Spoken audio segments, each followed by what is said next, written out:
Salam, hər vaxtınız xeyir olsun. Bugün sizinlə pizza resepti paylaşacağım.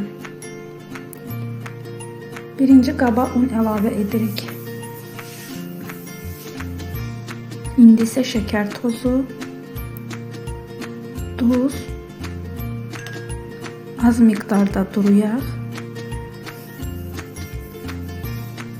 və maya. Suyu əlavə edib yaxşıca xəmir yoğururuq. Ərzaqların miqdarını mən reseptdə qeyd edəcəm. Belə yumşaq xəmir alınmalıdır. Üzərini streçlə örtərək dinlənməyə qoyuram. İndi isə sousu hazırlayaq. Bunun üçün bizə azca kərə yağı, 1 qaşıq tomat pastası, 1 ədəd pomidor, 1 diş sarımsaq və qara istiot, paprika və duz lazımdır. Bunları hamısını qarışdıraraq yaxşıca bişiririk və kənara soymağa qoyuruq. İndi isə pizzanın pendirini rəndələdim. Mən bu tərəvəzlərdən istifadə edəcəyim. Siz istəsəniz başqa nə bəyənirsiniz, nə xoşunuza gəlirsə onu istifadə edə bilərsiniz.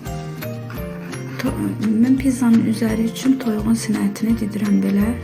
Evdə körpə uşaq olduğu üçün kalbasa, sosiska istifadə etmədim. Xəmiri mannın üzərində belə açırıq. Açdıqdan sonra sousu əlavə edirik.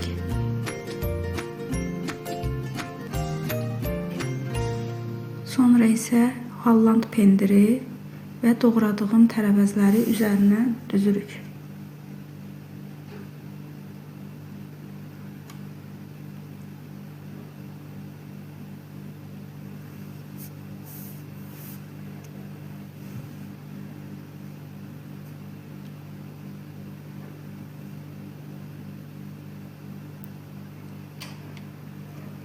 Pizzanı 200-220 dərəcədə sobaya göndərdik bişməyə. Baxın, son halı belə bir pizza alındı.